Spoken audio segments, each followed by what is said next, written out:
In a groundbreaking development, the Kampala Capital City Authority is addressing the long-standing issue of floods in Kampala with the construction of an improved drainage system.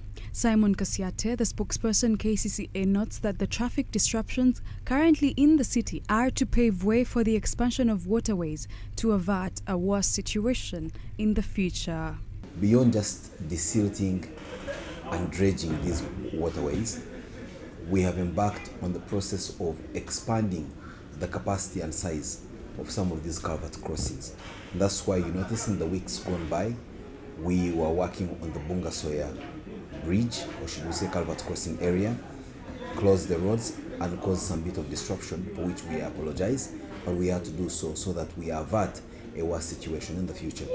We are currently carrying out culvert works around Auto Spa on the way to Munyonyo, that's on Cape Road, and that's precisely the reason, so that we can expand the diameter, or should we say the area through which floodwater can go.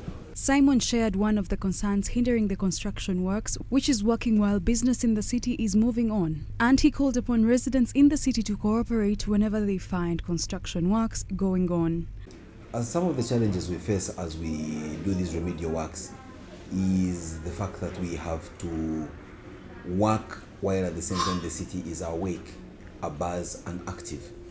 So when you are, for example, setting a concrete slab as you make a box culvert, as is the case with Cape Road, diverting traffic and closing it for public use, that section, brings with that its own attendant challenges.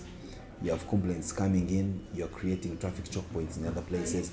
So the traffic choke points, for the most part, also will hamper your ability to move materials as quickly as you'd want to, also the mobility and commuting of your staff and things of that nature. We ask the same of the city's residents, who, when you find that a section of the road has been closed for rehabilitation works, take that with grace and know that these are just temporal pangs and pains, but the long-term solution is to have our infrastructure fully put to a standard to which we'll be proud of.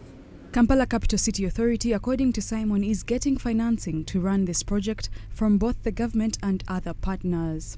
The financing for these projects comes from different sources.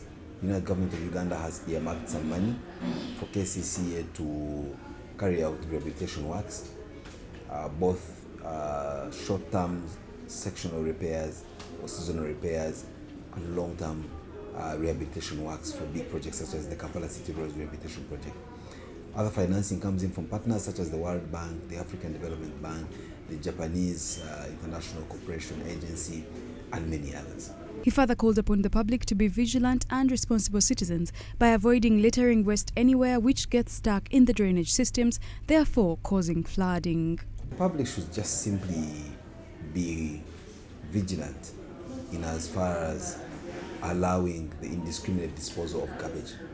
Let each one of us play their part and say, I will not litter, I will not dump in a drainage, I will dispose of my solid waste in a manner that is universally accepted in those gazetted places, as opposed to throwing it in drainage channels and the like. The moment we all do that, perhaps the collective sum will lead us to where we desire to be, where we have unclogged channels. The public should also exercise patience with KCCA, especially when works currently go on. The public on one hand is demanding for better roads, but on the other hand they complain when we begin to work on these roads. I need to tell the public that we are not yet at the level of God as KCCA, where in Genesis he said, let there be, and there was. We can't say let there be a good road because you, the public, have asked for it and the good road is there overnight. We go through the process of delivering a good road, which comes from the point of procurement to contracting, and then the actual works. And when the actual works begin, there will be diversions, there will be disruptions, there will be dust, there will be everything.